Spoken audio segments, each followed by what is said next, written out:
Hello everyone and welcome to my latest movie ranking, where today I rank the Pixar movies. Yes, with the recent release of Soul on the Disney Plus streaming service, I thought it was about time I returned and updated my Pixar ranking. The last time I did a Pixar ranking was, I believe, 2 years ago, after The Incredibles 2 was released. But since then, we have had three more Pixar movies. We've had Toy Story 4, Onward, and Soul. So those three movies will be included in this list. Now, as before, this is just a purely personal, subjective list. It's just simply my opinion. If you disagree, that's perfectly fine.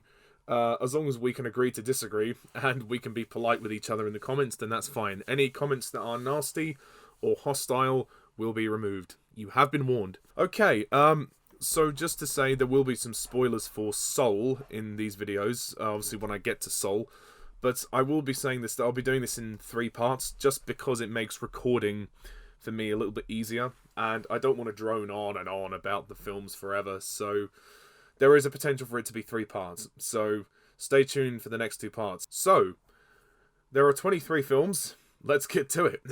Number 23. Now, if anybody knows me, then this is not going to be a surprise. For me, the film that takes the cake as the worst of the franchise, Cars. Yeah, the original Cars movie. A lot of people would say Cars 2 is their least favourite, and I can understand that, but me personally, I have slightly more affection for the second film just because I'm a James Bond fan. Not that that says much compliment to the movie, but as for the first one, I just think the problem with Cars is that it's so boring. It's a boring drag, and I actually can't sit through it anymore. I've struggled to sit through it. The last couple of times I tried to watch it, I just thought it was boring. It's I think the main issue I have with Cars is that it's too long. This movie is, I think, for a long time, was the longest Pixar film, and it felt like it. This movie was just short of 2 hours long, and the majority of the second act of this movie, nothing happens. Lightning McQueen is stuck in Radiator Springs trying to fix a road, and not much really goes on. I do like the racing scenes. I don't think it's a total disaster, and I do think some of the characters are interesting. Mater isn't too bad in this one. He's kind of okay. In the second one, he does get a lot more to do, though. I quite like Lightning McQueen. I mean, the message of the story is, of course, good, and that, you know, there's more to life than fame and fortune, and it's very well animated.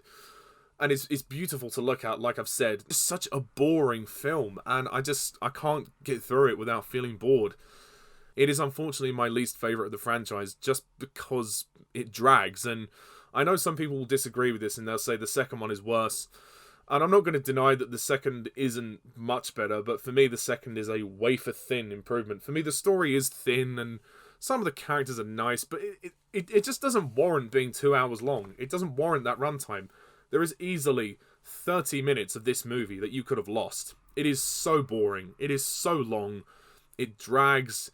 It's just dull. Like, I don't care about it. I mean, I do like Lightning McQueen's journey as a character, but at the same time, this is a very mediocre movie. It's nothing. And I don't think Cars needed to be a trilogy. I think one film was enough. One film was enough. I don't know why they made 2 and 3. I guess because of merchandising. But there you go. Number 22. Yep, no surprise. Cars 2. Now, I know I have a good friend called Alan Kalo who does really love this movie. And that's fine, Alan. Each to their own. I'm glad you love it. But on a personal level for me, I can understand why people hate this movie. I don't hate Cars 2.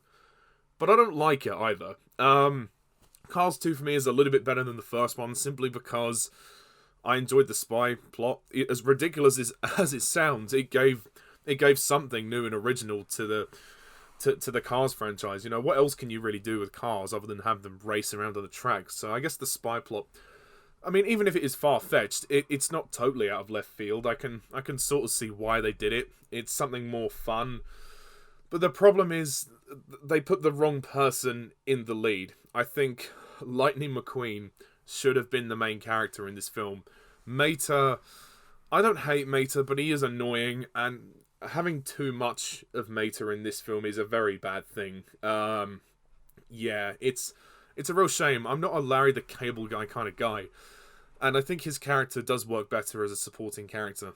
You know, it amazes me the incompetence of these agents, because they literally think he's just pretending to be an idiot, but he actually is an idiot. He doesn't know anything about, you know, spy work or anything, and they're dumb enough to think otherwise. I just think that's really stupid.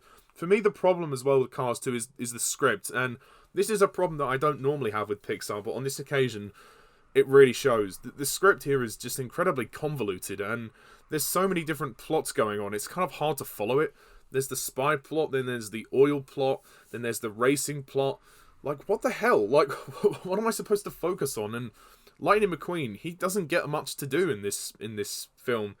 There are some interesting scenes with him and Mater's friendship and how that is affected, but ultimately, a lot of people slam Cars 2 as the worst of the Pixar movies, and I can see that. I enjoyed the action scenes. What can I say? I enjoyed the action scenes. They were fun. It is still mediocre. It is. But I would be lying if I said I didn't get some enjoyment out of it. But I'm not going to say that it's anything great. It's not a film I would watch again, to be perfectly honest. I wouldn't watch really any of the Cars movies again, but I just think it was misguided, you know, having Mater as the main character, and yeah, the spy plot, as fun as the action scenes were, I guess it was kind of unnecessary. Although I do like Michael Giacchino's score for the movie. That's pretty good. There's not much else to say about it. It's really bland. But I stand by what I said in my review of the movie, in that Cars 2 is a microscopic, wafer-thin improvement over the first one. But that is not a compliment, so please don't take it as such. Okay, so number 21 would have to be Monsters University. I don't hate the movie. I mean, it's better than the last two Cars movies. It's more charming. I'll give it that. It's not as boring as those movies, but honestly, Monsters University, it's nothing. This movie really is a disappointment. It really is. There isn't really any need for it. I don't understand why we had to do a prequel seeing Mike and Sully and how they met. That's kind of the only interesting thing about it. But this is a movie with a competition, and I've said this before, a movie with a competition is always predictable, because the team that you're rooting for are always going to win. But ultimately, this movie doesn't add anything to the Monsters, Inc., and there is no emotional weight to this movie. Even though Mike and Sully's friendship is nice, and it's kind of nice to see that, and from Mike's perspective, there are some emotional scenes, and how he wants to be a scarer, but he can't because he's just not scary enough, whereas Sully is automatically scary, and how the two of them do manage to form a friendship and whatnot. This movie wasted Randall. Randall could have been in it so much more. And honestly, I just got so bored of it, seeing Ooze Macappa or whatever they were, the team go and just compete in these scare games or something. The fact that they would have been kicked out of the university if they failed the games and if they failed to study hard or something, I mean, that's a bit harsh. I think that was a bit unrealistic, to be honest, but then again, it's a world of monsters. It just offers no emotional weight, which the first one had. The animation is nice. Some of the characters are kind of funny, but you don't need to see this one. It's just so boring, and again, no emotional impact. It's better than the Cars movies. Better than the first two Cars movies, anyway. I quite like the music score. Dan Scanlon's direction is okay, but it could be a lot better. It was just kind of a plain, bland sort of high school movie. It didn't really come across as anything more than that, to be honest, and it's a film that's totally forgettable. I've forgotten all about it. Although there is that one great scene when they do go to Monsters, Inc. and they do see the scarers doing their work. That was kind of nice, bit of fan service, bit of nostalgia, but overall, Monsters University is just pointless.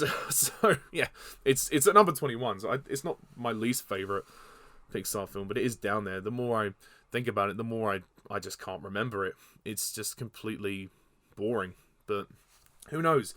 Maybe young kids like it, but it is nowhere near as good as the first one. Number 20 is the third and final film of the Cars trilogy, Cars 3. Now, I wasn't really sure whether to take this one over Monsters University, but I think Monsters University disappointed me a lot more, just because I had higher expectations and I knew what to expect after Monsters, Inc. But with Cars 3, I just kind of wasn't surprised.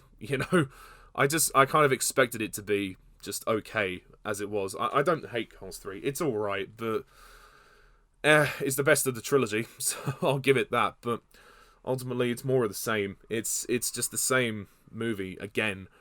Although they've taken the spy plot out this time, and they've put Lightning McQueen back in the main character seat, which is probably a good thing, and that's partly the reason why I've taken it over number 2. And it is better than the first one because it's better paced. So it is the shortest, or one of the shorter ones of the Cars trilogy. But the story is nothing. Like, apparently Lightning McQueen is now an old car. Yeah, I don't see any relevance to that. The trailer was deceiving. It tried to make you think that this was going to be dark and more mature than the first two. No, not at all. It's just the same shit all over again. The racing's cool, the music is nice, the characters are alright, but ultimately it's a very boring film, and the stupid plot twist at the end just ruined it for me. I mean, spoiler alert if you haven't seen the film, and I understand the intentions behind the emotional reasons of the story, but for us as the viewer, I don't think it works, because Cruz Ramirez, yeah, okay, she wants to be a racer this whole time, then why not focus the story on her? This is Lightning McQueen's story. This movie's supposed to be about him. And the fact that, midway during the final race, he's allowed to drop out of the race so she can take over, and then at the end they both get credit for it. I was just sitting there befuddled watching it with my friends thinking, what? I mean, is that even allowed? And, as my good friend Alan Kalo said in his review of the movie, he said it's a happy ending, but it's a bullshit happy ending, and I agree with him. It's a bullshit happy ending because, what I think should have happened was I think Lightning McQueen should have just retired from racing, realizing he was too old to continue. Cruz should have just taken over before that last moment in the final race, and then Lightning McQueen could have settled down with Sally, and then Rusty's could have been handed over to Cruz. I think that would have been a nice enough ending, but no. Lightning McQueen basically decides to carry on racing, but with Cruz. So, to me, the character of Lightning McQueen, he hasn't really changed from the beginning of the story to the end of the story. He doesn't go on any kind of emotional arc. He just helps Cruz. That's it. So, this whole Cars trilogy was pointless. It went nowhere. And this third film went absolutely nowhere. So, honestly, John Lasseter and everybody, well, I know Lasseter's not a Pixar anymore, but the people of Pixar, please, enough. This has gone far enough. Enough. It has to stop. I am sick of these Cars movies. They haven't done anything good for the franchise. Yes, John Lasseter had a love for automobiles. Yes, fair enough. He's allowed to express that. But I think any further Cars content they make should just go on Disney Plus, so young kids can enjoy it. No more. We don't need a Cars 4. We don't need to continue this franchise any longer. Enough. The only reason that they made Cars 2 and 3 was for the merchandise. Literally. So, anyway. But like I said, Cars 3, it's not terrible. It's not terrible. There's just not much of a story there. Like, it's beautifully animated, but it's very similar to the first film. And there's nothing. It's just completely nothing. So, I'm sorry. That's my opinion of Cars 3. But it's the best of the trilogy. Woohoo! Well done, Pixar. Okay. Moving on with number 19. Brave. Oh, God. Brave. This movie should have been so much better. It should have been so much better. I now take it over the Cars trilogy. I think it's definitely better than Cars 1, 2, and 3, and Monsters University, but oh my God, Brave. It started out really well with the mother and daughter relationship, and I was loving where it was going with Merida and her mum. And then her mum gets turned into a bear, and the whole thing just kind of falls apart, which is a real shame. I don't believe that through her mum turning into a bear, that helped them with their relationship. Yes, in Finding Nemo, Nemo and Marlin, father and son, were torn apart from each other, but that was the point of the film. The mother-daughter relationship is something that they could have done a lot better in this film. I just don't think turning her mum into a bear was the right thing to do, because it's pointless. Does that help the relationship? To me, it doesn't. And we spend too much time with the second half in the forest with them, well, sort of getting along. That's when I just got bored of the movie. I thought, well, her mum's a bear. They're not talking about their issues. They're not resolving anything. They're just together in the forest. And then when her mum transforms back, it's like, oh, yay, I'm happy now. And we love each other again. And, you know, I don't know. I just didn't think the storytelling was good for that bit. But I don't think Brave is awful. There's a couple of funny moments. I do like Billy Connolly as Fargus, I think his name is, or Fergus. I'm not sure, but he's good as Merida's dad. And Kelly MacDonald as Merida. Merida's okay. She can be a bit annoying, you know, constantly going on about, oh, I want my freedom and I want my chance to change my fate. You know, if you had the chance to change your fate, would you? You know, she does moan and she is a bit of a brat. And I know that is kind of the point. You know, she's meant to learn, she's meant to grow up and stop being a stroppy teenager. But I just lost interest in Brave. I just found it very dull. And I mean, the medieval setting is nice and it is beautifully animated. But that's kind of a praise you can land to every Pixar film. It's beautifully animated. The music is very good. I do love the music. But all in all, the story just didn't really work for me. And it became very messy in the second half. And the final climax was just a bear fight. And it was totally meaningless. It just didn't emotionally resonate with me. I know I'm a man, but that's not the point. You know, I don't think it would resonate with any mother and daughter. I mean, okay, yeah, she's a mama bear protecting her cub. You know, I get it from that point of view. But throughout that second act of the film, there has literally been nothing for them to progress their relationship. And I just thought it was a waste of potential, really. A real waste of potential. But, you know, that's just my opinion. You know, if you like Brave, that's fine. Okay, number 18. The Good Dinosaur. Now, this movie is not very popular. This is one of the least popular Pixar movies of all time. That's not to say The Good Dinosaur is shit. I think it's decent. Like, I think it's cute. It's good, but it is very slow in places. The pacing is a bit slow, and it could have been tightened up. This is definitely one of the best looking Pixar movies. The animation is fantastic. You know, it does kind of owe a sort of kinship to another Disney movie called Dinosaur, in which it was kind of a story about survival, some dinosaurs surviving.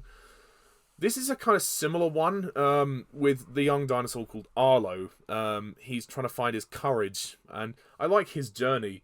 You know, he does overcome his fears, but there are elements of other Disney movies in here. Like I said, there's elements of Dinosaur, elements of The Lion King with his father's death, and then that firefly scene, which everybody complains about. Yes, that scene is very much like The Lion King. I won't deny that.